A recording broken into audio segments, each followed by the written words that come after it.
बार एक दूर देश में एक चुड़ैल रहा करती थी। उसकी उदासी की वजह थी कि उसे बच्चा नहीं हो सकता था। हालांकि अगर उसे बच्चा होता तो वो उसे अपने गहरे रहस्यों और शक्तियों को दे सकती थी। इसलिए उसने तय किया कि वो पहली लड़की को सबसे दूर ले जाकर बिल्कुल अपनी बेटी जैसा बड़ा करेगी। बुराई का जादू पूरी दुनिया पर कब्जा करेगा। जहाँ चुड़ैल रहती थी वहीं से कुछ ही दूरी पर एक किसान पति पत्नी रहते थे। एक दिन आदमी को बड़ी अच्छी खबर मिली जो उसकी पत्नी ने उसे दी थी। हमें बच्चा होने वाला है। दुर्भाग्यवश उनकी खुशी लंबे समय तक नहीं टिकी।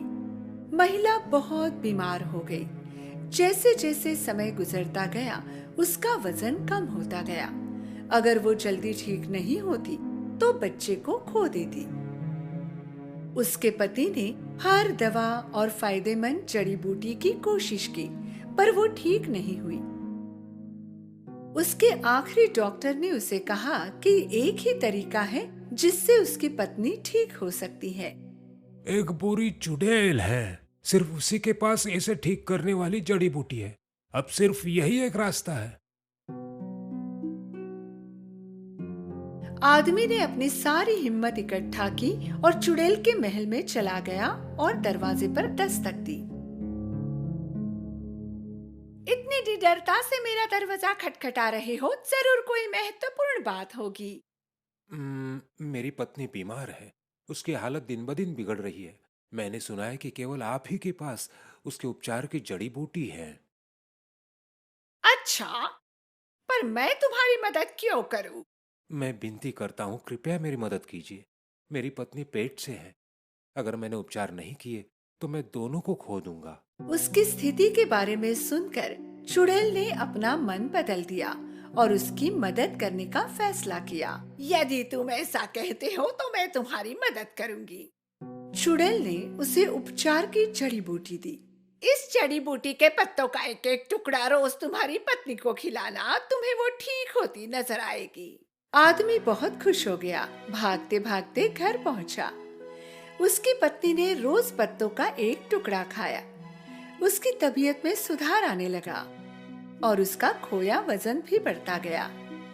पर कुछ दिनों बाद चुड़ैल ने दी हुई औषधि खत्म हुई। पत्नी की तबीयत फिर से बिगड़ गई। इस बार बहुत ही कम समय में उसकी हालत ज्यादा गंभीर हो गई। कोई उपाय न होने के कारण आदमी ने फिर से चुड़ैल के महल का दरवाजा खटखटाया। चुड़ैल को पता था कि वो वापस जरूर आएगा। ये वही बीज है जिससे तुम्हारी पत्नी ठीक हो सकती है। तुम इनको तुम्हारे बगीचे में लगा देना और फिर तुम्हारी पत्नी और बच्चे को बचा पाओगे। पर मेरी एक शर्त है, अगर तुम्हें बच्ची होती है तो तुम उसे मुझे दोगे। मैं ऐसी शर्त कभी नहीं मान सकता। तो जाओ यहाँ से। चुड़ैल ने उसके मुंह पर दरवाजा बंद किया। दुखी होकर आदमी घर वापस आ गया। वो अपनी पत्नी को कुछ भी बता नहीं सकता था। जैसे जैसे दिन गुजरते गए पत्नी की हालत बिगड़ती गई। अब बच्चे को भी खतरा बढ़ गया था। आदमी की रातों की नींदें उड़ गई थी। अगर वो चुड़ैल की शर्त नहीं मानता तो वो पत्नी और बच्चा दोनों को खो देता। पर अगर वो शर्त मान लेता है और अगर उसे बेटा पैदा होता है तो उसकी पत्नी और बच्चा दोनों बच जाते। इसीलिए उसने अपना मन बना लिया और चुड़ैल के महल में गया। उसने चुड़ैल की शर्त मान ली और बीज लेकर घर गया। चुड़ैल ने दिए हुए बीज उसने अपने बागीचे में बो दिए। बीज बहुत ही कम समय में उग गए। आदमी ने अपनी पत्नी को बागीचे में उसने उगाए हुए पत्ते खिलाए। जैसे दिन बीतते गए उसकी पत्नी ठीक हो गई और उसने एक स्वस्थ बच्चे को जन्म दिया। पर आदमी को अब डर सता रहा था। ये एक सुंदर बच्ची है। उसी दिन राजमहल में एक उत्सव मनाया जा रहा था। रानी ने एक बेटे को जन्म दिया था। राजा बहुत खुश था क्योंकि अब उसके बाद उसका राजकुमार था जो भविष्य में राजा बनता। राज्य की जनता बड़े दिल वाले राजा और रानी से बहुत प्यार करते थे। किसी को पता नहीं था कि भविष्य में एक दिन इन दोनों बच्चों के जीवन मिलेंगे। पति पत्नी की खुशी ज्यादा दिनों तक नहीं टिकी। उसी दिन चुड़ैल आई और बच्ची की मांग की। पति पत्नी ने भारी मन से बच्ची चुड़ैल को सौंप दी। मेरी बच्ची, वो अब मेरी बच्ची है, पर फिक्र मत करो, मैं उसका अच्छे से ख्याल रखूंगी। मैं उसे रपुंज़ल नाम देती हूँ। चुड़ैल बच्ची को लेकर जंगल में चली गई, जहाँ उसका बहुत बड़ा टावर था। चुड़ैल सीढ़ियों से टावर के बहुत ऊपर चली गई। वो आखिरी मंजिल के एक कमरे में पहुंचे। चुड़ैल ने बच्ची को उसके पालने में रखा। रपुंज़ल, मेरा सुंदर बच्चा। चुड़ैल को ही अपनी माँ मानकर रपुंज़ल ने उस टावर में अपना जीवन जीना शुरू किया। दिन के समय रपुंज़ल टावर से नीचे उतरकर महल के सामने खेला करती और रात को दोबारा टावर के आखिरी मंजिल पर अपने छोटे से कमरे में लौट आती। चुड़ैल ने रपुंज़ल के सुनहरे बाल कभी नहीं काटे। वो रोज उसके बालों में अच्छे से कंघी करती। छोटी बच्ची को ये बहुत पसंद था। दिन गुजरते गए। रपुंज़ल अब बड़ी हो गई थी और अब वो किशोरी बन गई थी। एक दिन चुड़ैल टावर के पास गई और रपुंज़ल को बाहर बुलाया। रपुंज़ल, मेरी बच्ची, अपने सुनहरे बाल नीचे फेंको। रपुंज़ल ने उसके सुनहरे बाल नीचे फेंके। उसके बाल अब नीचे तक पहुंचने लगे थे। बहुत अच्छे। चुड़ैल टावर की सीढ़ियों तक पहुंच गई। फिर आखिरी सीढ़ी पर खड़े होकर उसने कुछ जादुई शब्द बोले और सीढ़ियां गिरने लगी।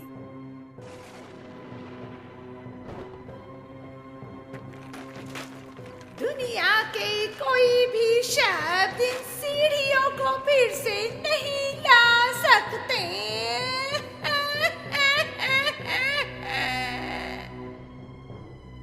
आश्चर्य के साथ जो भी हो रहा है उसे देखकर रपुंज़ल जान गई थी कि वो टावर से नीचे कभी नहीं उतर सकती।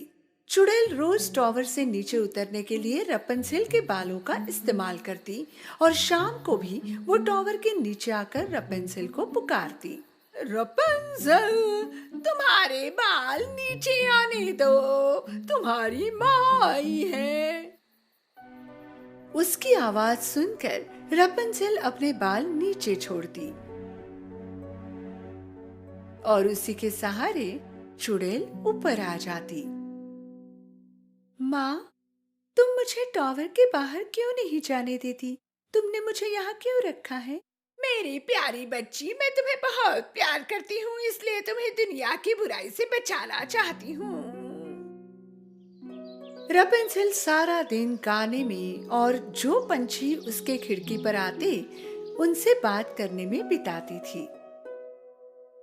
दूसरी तरफ जो बच्चा उसी दिन राजमहल में पैदा हुआ था वो भी अब जवान हो गया था। राजा अब बूढ़ा हो गया था और वो चाहता था कि उसका जवान बेटा उसकी गद्दी संभाले, राजकुमारी से शादी करे और उसे पोता दे।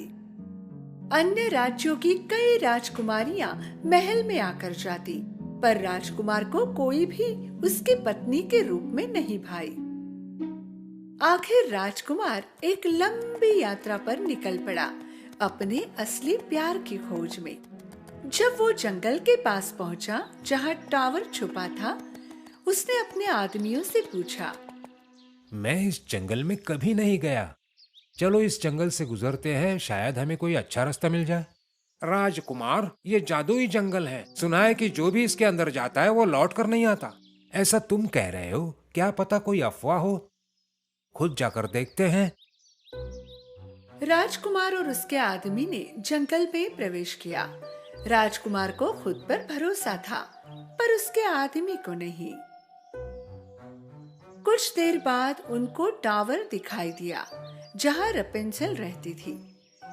फिर उन्होंने रपेंजेल का गाना सुना।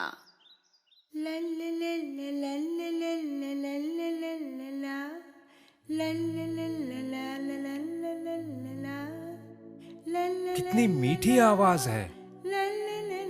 टावर के नजदीक पहुंचकर राजकुमार ने उसका गाना सुना और कुछ देर तक उसकी सुंदरता निहारता रहा।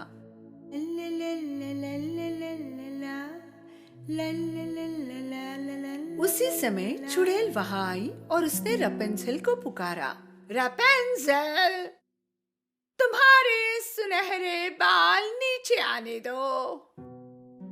चुड़ैल की आवाज सुनकर रपेंजेल ने उसके सुनहरे बाल नीचे छोड़े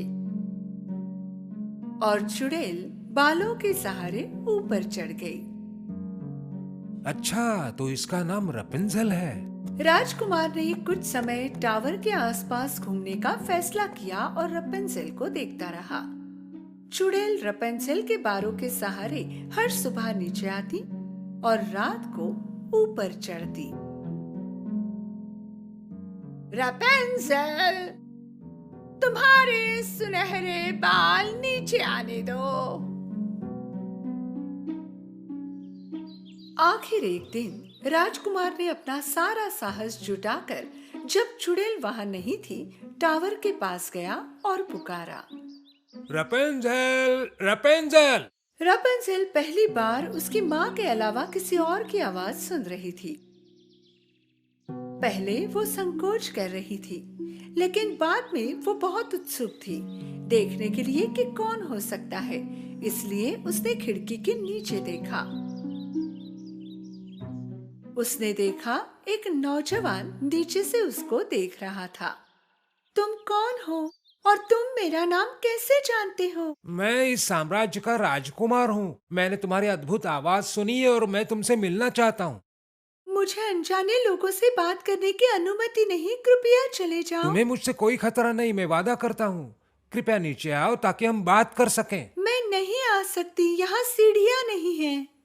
उसी समय रपेंजेल ने माँ को आते देखा। जल्दी से यहाँ से चले जाओ, माँ ने तुम्हें नहीं देखना चाहिए। राजकुमार तुरंत पेड़ के पीछे छिप गया। टावर के पास पहुंचकर चुड़ैल ने पुकारा और रपेंजेल के बालों के सहारे ऊपर चढ़ गई।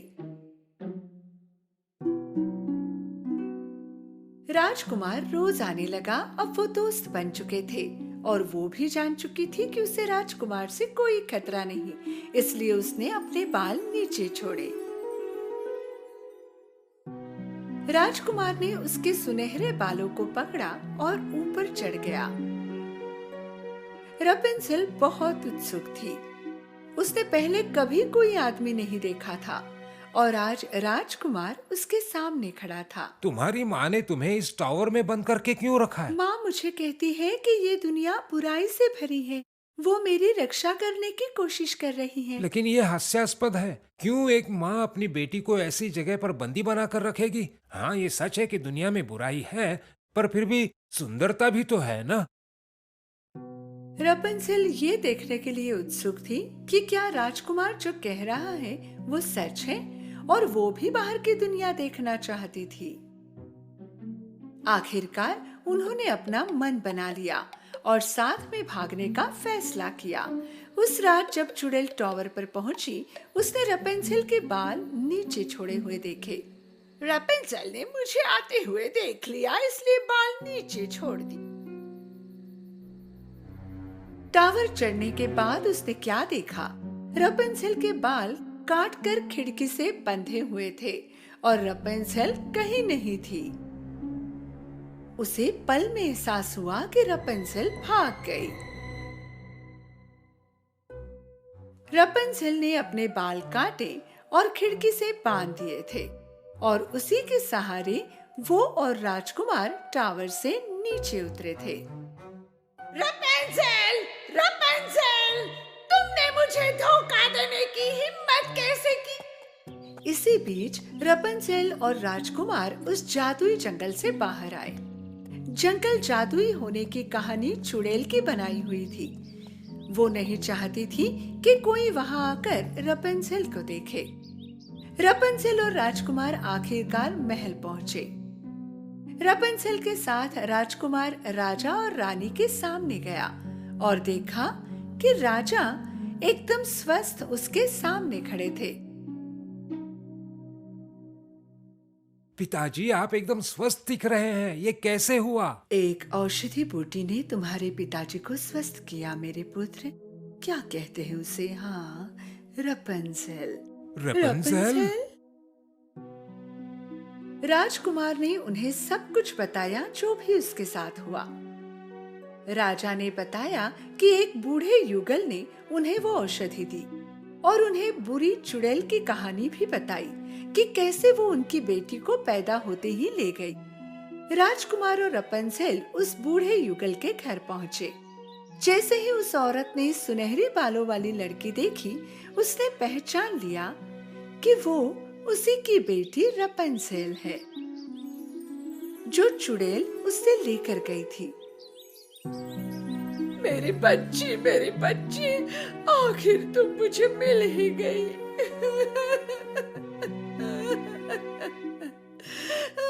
शुरुआत से पूरी कहानी सुनकर रपंजेल ने अपने माता पिता को अपना लिया। राजकुमार और रपंजेल का विवाह हुआ और वे खुशी खुशी रहने लगे। तो टावर में फंसे चुड़ैल के साथ क्या हुआ? राजा ने चुड़ैल को पकड़ा और उसी टावर में कैद किया और टावर के नीचे सैनिक तैनात किए ताकि चुड़ैल वहां से ना भाग पाए। चुड़ैल के साथ ही उसके गहरे जादुई रहस्य भी गायब हो गए।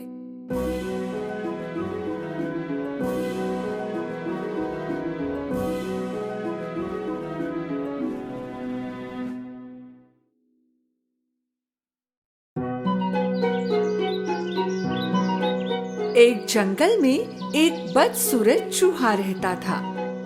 वो उस मामले में भेड़िया, लोमड़ी और खुद से भी बहुत डरता था। अगर हवा बहती है और पेड़ की शाखा टूट जाए तो वो उस छेद के चारों ओर देखता था जहां वो छिप सके। इसी वजह से सभी छोटे जानवरों ने उसका मजाक उड़ाया था। वो कितना डरा हुआ है। तुम हवा से भी डरते हो? तुम बहुत डरे हुए हो। तुम बहुत डरे हुए हो। एक दिन चूहा अच्छे से तैयारी करके जंगल के राजा शेर से मिलने गया। शेर ने अभी अभी खाना खाया था और वो अपनी गुफा के सामने एक झपकी ले रहा था। चूहे ने कौन सी योजना बनाई होगी ये जानने के लिए उसके दोस्त बहुत उत्सुक थे। चूहे ने शेर की पूंछ पर चढ़ना शुरू कर दिया। वो शेर की पीठ पर भी चढ़ गया। अपने चेहरे पर एक बहुत ही आत्मविश्वास के साथ उसने अपने दोस्तों को एक पोज भी दी। हालांकि वो बहुत डर गया था, लेकिन वो ऐसा कुछ नहीं दिखा रहा था। उसी समय शेर जाग गया और जैसे ही उसने फर को हिलाया, चूहा नीचे गिर पड़ा। चूहा और शेर दोनों की नजरें मिली। अन्य सभी जानवर बहुत चिंतित थे।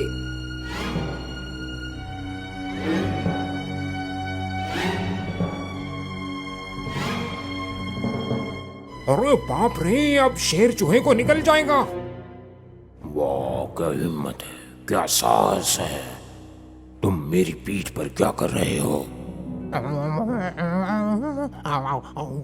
जंगल के राजा, कृपया मुझे खाइए मत। मैं तो सबसे ज्यादा डरा हुआ हूँ और सबसे ज्यादा कमजोर भी हूँ। मेरा जीवन तो भय से ही गुजर रहा है।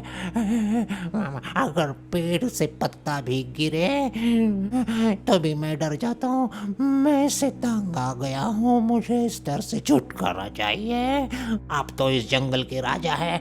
आपकी सिर्फ एक गर्जना से ही सारे जानवर डर जाते हैं। क्या आप मुझे अपनी शरण में लेंगे? शेर ने चुपचाप चूहे को सुना। चूहा सोच रहा था कि शेर का जवाब क्या होगा।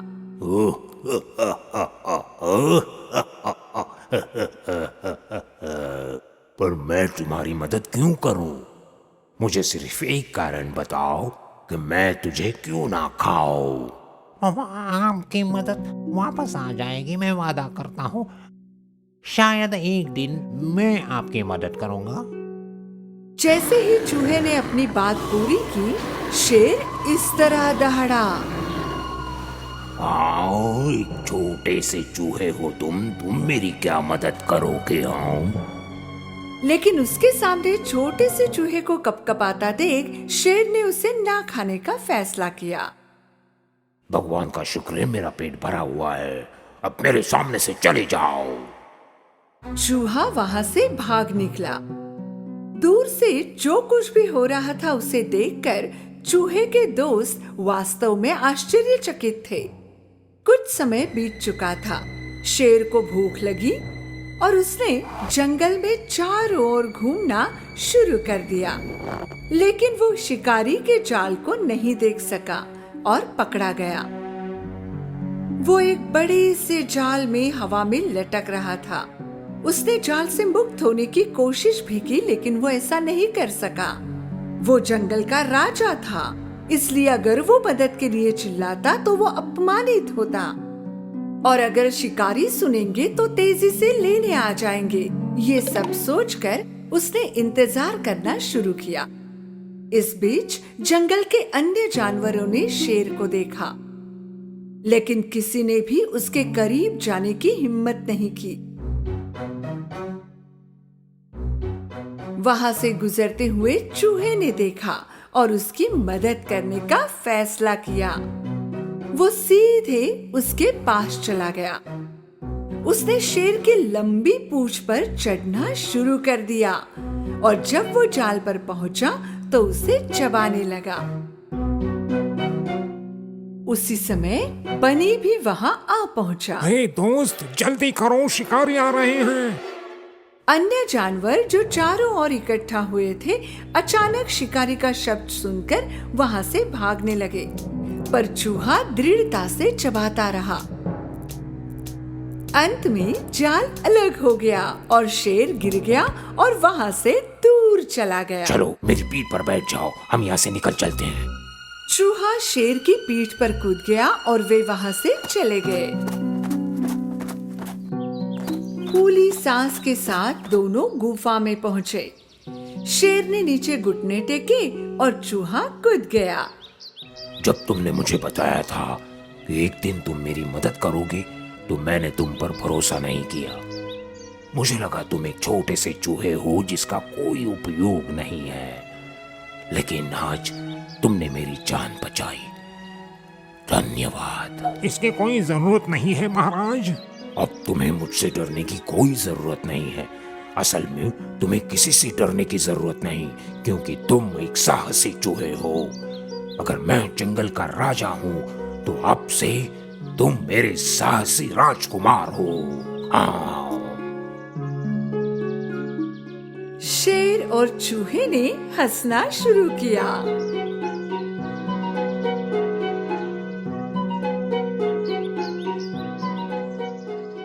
सभी जानवर जो दूर से छुपकर ये सब देख रहे थे वहां से बाहर आए और साहसी चूहे की सराहना की।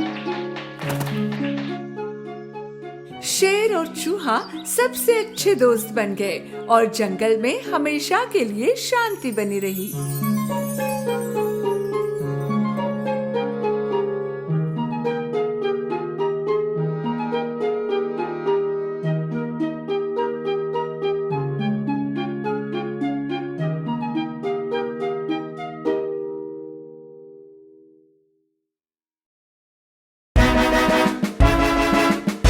एक समय की बात है, एक राजा था जो अपनी 12 सुंदर बेटियों के साथ रहता था। वो 12 प्रिंसेसेस के साथ एक बहुत बड़े और सुंदर घर में रहते थे। राजा अपनी बेटियों का पूरे दिल से ख्याल रखता था और जब भी रात को सोने जाता था तो राजा उन्हें बाहर जाने की इजाजत नहीं देता था। पर हर सुबह जब भी प्रिंसेसेस उठती थीं, तब कुछ अजीब हो जाता था। उन प्रिंसेसेस के जूतों को जैसे किसी ने सारी रात पहनकर नाच कर रखे हुए हों। उस राजा को अपनी बेटियों के लिए हर दिन नए जूते खरीदने पड़ते थे और अगले ही दिन वो सारे जूते इस्तेमाल किए होते थे।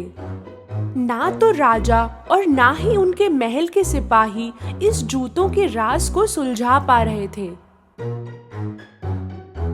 ये कैसे मुमकिन है? कैसे ये जूतों की जोड़ी एक ही रात में इस्तेमाल किए हुए लग रहे हैं? हुजूर, हम भी नहीं समझ पा रहे। आखिर में राजा ने कहा, जो भी कोई मेरी बेटियों के जूतों का राज सुलझाएगा, उसकी शादी मैं अपनी किसी भी एक बेटी के साथ कराऊंगा, उसे अपना दामाद बनाऊंगा और मेरे मरने के बाद उसी को राजा बना दिया जाएगा।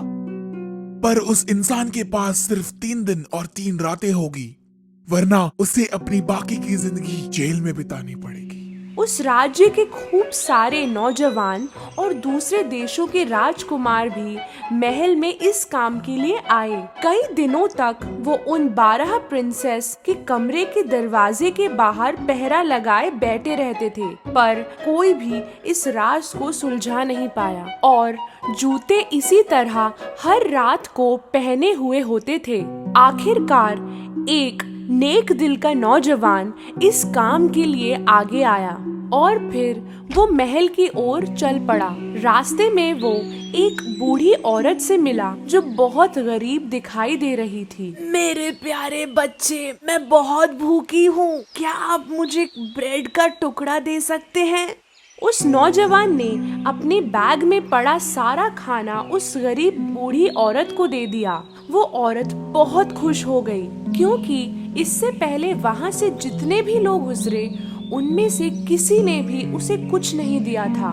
वो औरत जानती थी कि ये नौजवान बाकी लोगों से अलग है, इसलिए उसने खाने के बदले उस नौजवान को एक जादुई केप दिया। ये जादुई केप लो, जब तुम इसे पहनोगे तो तुम अदृश्य हो जाओगे। जब रात को 12 बजेंगे तब तुम इस केप को पहनकर गायब हो जाना। इस तरह तुम उन जूतों के राज को सुलझाने में कामयाब हो जाओगे। लेकिन ध्यान रहे, वो प्रिंसेसेस तुम्हें कुछ भी पीने को दे तो उसे नहीं पीना।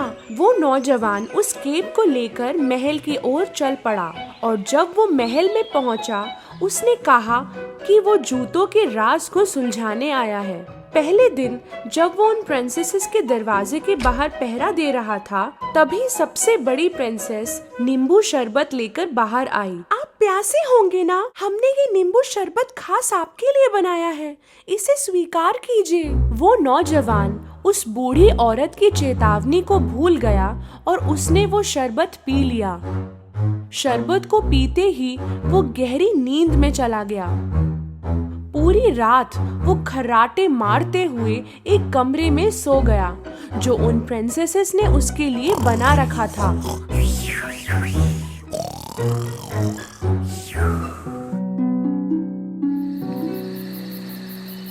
जब सुबह हुई तो वो नौजवान डरकर खड़ा हो गया। मुझे तो जादुई केप पहनकर प्रिंसेस के कमरे में जाना था। दूसरी रात वो फिर से प्रिंसेसेस के कमरे के बाहर पहरा दे रहा था। इस बार दूसरी प्रिंसेस शरबत लेकर बाहर आई। उस नौजवान को पहरा देते देते काफी प्यास लग रही थी और वो रात का इंतजार कर रहा था। बिना सोचे उसने वो शरबत पी लिया और वो फिर से गहरी नींद में चला गया। अगली सुबह जब वो जागा तो उसे उस बूढ़ी औरत की बात याद आ गई। ध्यान रहे, वो प्रिंसेसेस तुम्हें कुछ भी पीने को दे तो उसे नहीं पीना। जरूर उस शरबत में प्रिंसेसेस ने नींद की दवाई मिलाई होगी। उसी वक्त राजा वहाँ पर पहुँचा। 2 दिन बीत गए और तुमने अभी तक उन जूतों के राज को नहीं सुलझाया। अगर आज रात तुम इसे नहीं सुलझा पाए तो अपनी बाकी की जिंदगी जेल में बिताना। राजा ये बात कहकर वहाँ से चला गया। उस नौजवान को आज किसी भी कीमत पर उस राज को सुलझाना था। उसी रात आखिरी बार वो फिर से प्रिंसेस के कमरे के बाहर पहरा देने लगा। इस बार सबसे छोटी प्रिंसेस संतरे का शरबत लेकर बाहर आई, पर इस बार वो नौजवान चौकन्ना था। जब प्रिंसेस वहां से चली गई, उसने उस शरबत को गमले में फेंक दिया। आधी रात हो गई थी। उस नौजवान ने जादुई केप पहना और गायब हो गया। धीरे से उसने प्रिंसेसेस के कमरे का दरवाजा खोला और उसने जो देखा वो देखकर हैरान हो गया। सारी प्रिंसेसेस ने अपने सबसे खूबसूरत बॉल गाउन्स पहनकर नए शूज पहने हुए थे। चलो देखते हैं कि वो नौजवान सो गया कि नहीं। एक प्रिंसेस ने दरवाजा खोलकर बाहर झांका और दूसरी ने दीवार पर अपने कान लगाए। तभी उस नौजवान को ख्याल आया कि उसे खर्राटों की आवाज करनी होगी।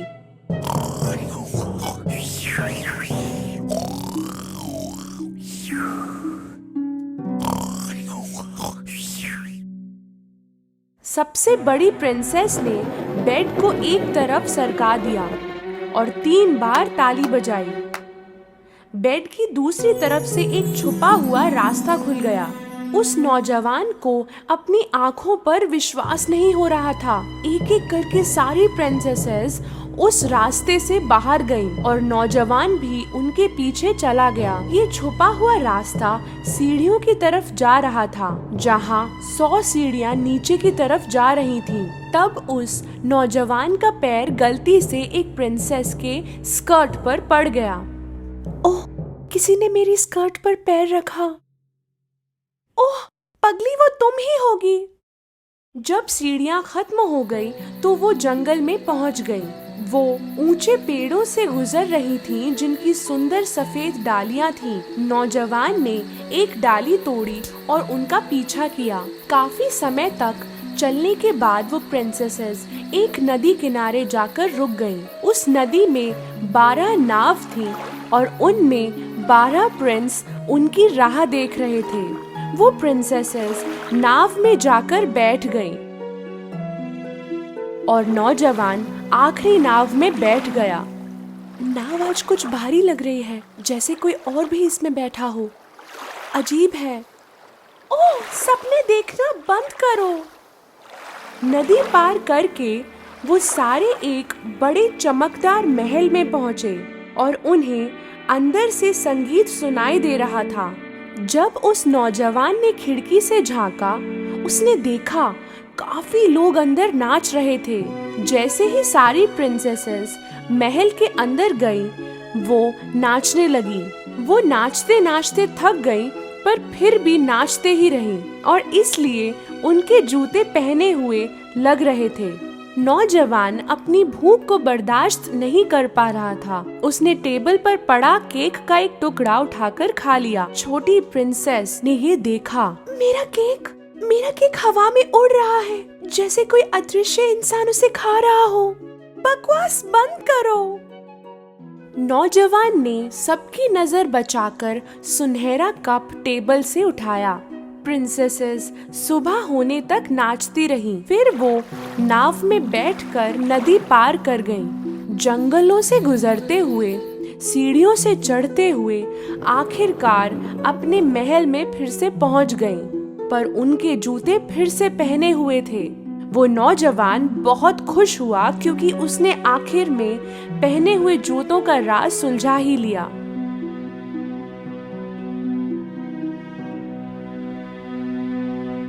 कुछ देर बाद राजा उस नौजवान के पास गया। तुम्हारा वक्त आज खत्म हो गया। क्या तुम इस राज को जान पाए? जी हाँ हुजूर, मुझे पता चल गया। और फिर उसने राजा को सारी हकीकत बताई। राजा ने पहले उसकी बातों पर विश्वास नहीं किया, पर जब नौजवान ने राजा को सफेद डाली और सुनहरा कप दिखाया तो राजा को यकीन हो गया। और फिर राजा ने अपना वचन निभाते हुए उस नौजवान को अपने पसंद की प्रिंसेस चुनकर उससे शादी करने की इजाजत दे दी। नौजवान ने कहा कि उसे सबसे छोटी प्रिंसेस से शादी करनी है। वो 12 प्रिंसेसेस खुश नहीं थी क्योंकि उनका राज अब सबको पता चल गया था, पर वो नौजवान और छोटी प्रिंसेस शादी करके हंसी खुशी अपनी जिंदगी गुजारने लगे।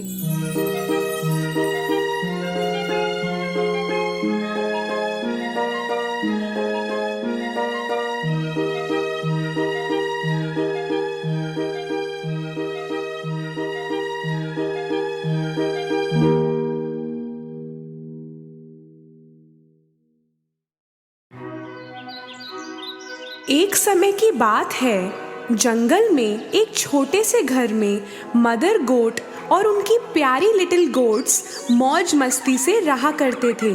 लिटिल गोट्स बहुत प्यारे लगते थे, खिलौनों जैसे।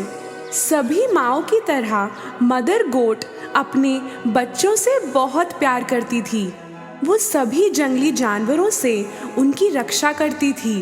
एक दिन खाना ढूंढने के लिए बाहर जाने से पहले उन्होंने लिटिल गोट्स को पास बुलाया और बोली, मेरे प्यारे बच्चों, मैं जंगल में जा रही हूँ, किसी के लिए भी दरवाजा मत खोलना। अगर भेड़िया अंदर आ गया तो वो हम सबको खा जाएगा। वो भेष बदल बदल के तुम्हें ठगना चाहेगा। फिर हम उसे पहचानेंगे कैसे? भेड़िए की आवाज रूखी है और मेरी आवाज मीठी सी है। रूखी और मोटी आवाज है, समझ जाना वही है। ये बोल के निकलते समय मदर गोट को कुछ और याद आया। वो मुड़ के बोली, एक और बात, भेड़िए के पैर काले हैं और मेरे सफेद, तो पैर देख के भी पहचान जाना।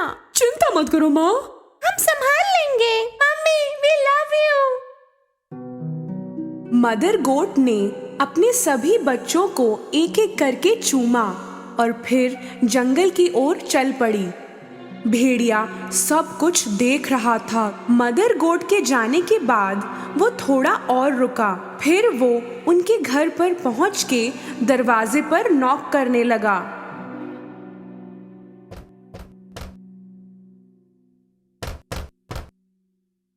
कौन है वहाँ?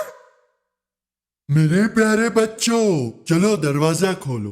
देखो, मम्मी तुम्हारे लिए खाना लेके आई है। पर लिटिल गोट्स ने भेड़िए की रूखी आवाज पहचान ली। दरवाजे के उस पार से वो चिल्लाए, तुम हमारी मम्मी नहीं हो। उनकी आवाज बहुत प्यारी और मीठी है। तुम हमें बुद्धू नहीं बना सकते भेड़िए। भेड़िए को बड़ा गुस्सा आया क्योंकि वो लिटिल गोट्स को ठग नहीं पाया, तो उसने एक चौक का पीस खा लिया। अब उसकी आवाज थोड़ी मीठी हो गई थी। वो वापस उनके घर गया और दरवाजे पे नॉक किया।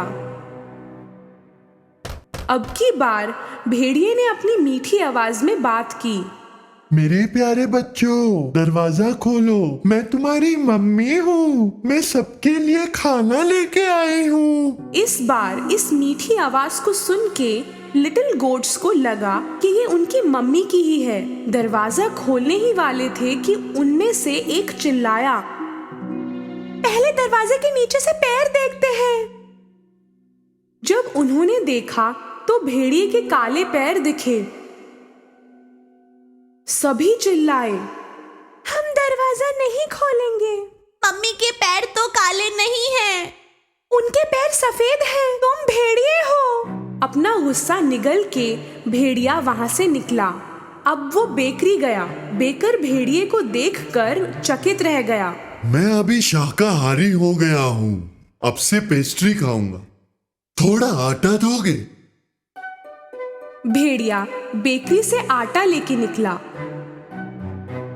घर के पास उसने आटा अपने पैरों पर लगा दिया।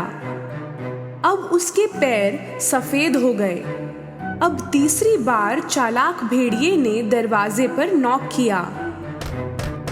मेरे प्यारे बच्चों, दरवाजा खोलो, मैं तुम्हारी मम्मी हूँ। मैं सबके लिए खाना लेके आई हूँ। पहले पैर दिखाओ तो मालूम पड़े कि मम्मी ही हो। भेड़िए ने उनको आटे से सने हुए अपने पैर दिखाए।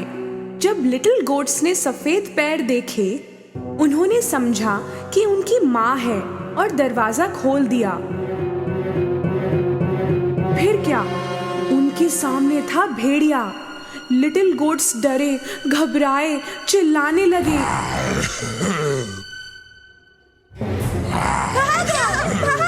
कहाँ भागोगे?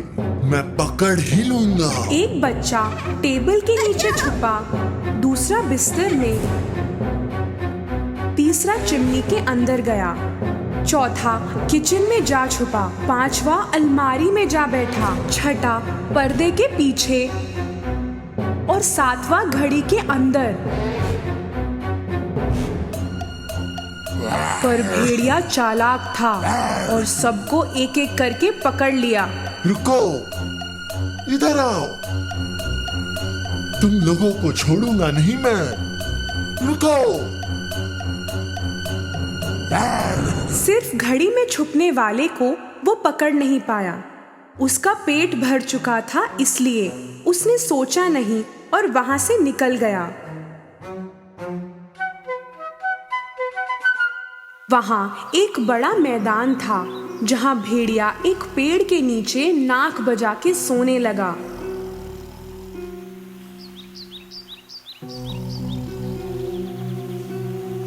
थोड़ी देर में मदर गोट घर पहुंची। दरवाजा खुला देख के समझ गई कि कुछ हुआ है और वो चिल्लाने लगी।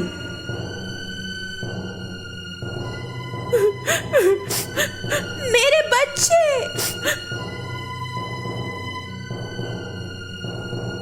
घर में आते ही वो घबरा गई। सारा फर्नीचर गिरा हुआ था, पर्दे फटे हुए थे, बिस्तर बिगड़ा हुआ था, तकिया और चादर यहाँ वहाँ पड़े थे। मदर गोट अपने बच्चों को कहीं नहीं ढूंढ पाई। एक एक करके नाम भी पुकारा, पर नहीं मिला कोई। फिर सातवें बच्चे का नाम पुकारा तो एक आवाज आई, मैं घड़ी के अंदर हूँ मम्मी। मदर गोट तुरंत उस घड़ी तक पहुंची और वहां से अपने बच्चे को निकाल के गले लगाया। लिटिल गोट ने अपनी माँ को सारी कहानी बताई। भेड़िया आया था भेष बदल के, हमें लगा आप हो, वो मेरे सभी भाइयों को खा गया।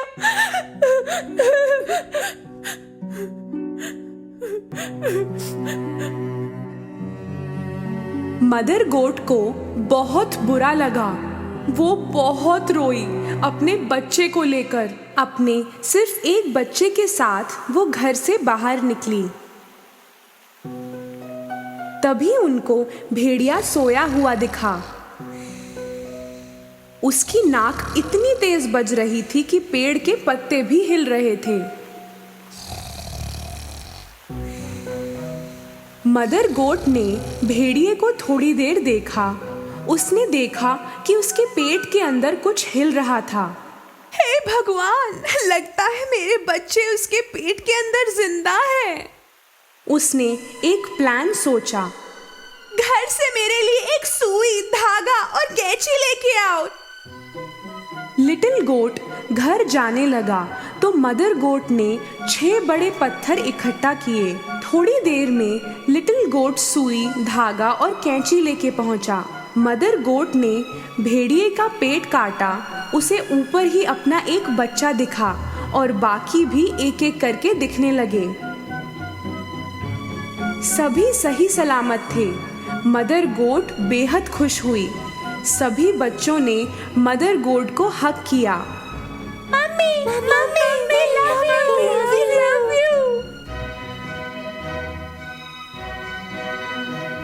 सभी बहुत खुश थे। मेरे बच्चों, तुम सब ठीक हो ना? मदर गोट ने भेड़िए के अंदर सारे पत्थर डाल दिए। फिर उन्होंने उसके पेट को सुई धागे से सिल दिया। भेड़िया इतनी गहरी नींद में सो रहा था कि उसे कुछ मालूम ही नहीं पड़ा। भेड़िया जब जागा, खड़ा हुआ, उसका पेट दर्द कर रहा था। उसे लगा कि कई सारे लिटिल गोट्स की वजह से दर्द हो रहा है। उसे बहुत प्यास लगी। वो नदी की ओर गया पानी पीने। चलते समय पेट में पत्थर टकराने लगे। पेट इतना भारी और भरा हुआ लग रहा है, जैसे मैंने पत्थर ही खाया हो। वो पानी पीने के लिए झुका। पत्थरों के वजन की वजह से वो नदी में गिर गया। बचाओ, कोई बचाओ, मैं डूब रहा हूँ, बचाओ। वो बहुत चिल्लाया पर कोई नहीं आया। पत्थरों का वजन उसे पानी में नीचे ले गया। मदर गोट और लिटिल गोट्स ने जब ये देखा, वो नदी की तरफ गए। भेड़िया डूब गया, भेड़िया डूब गया, डूब गया।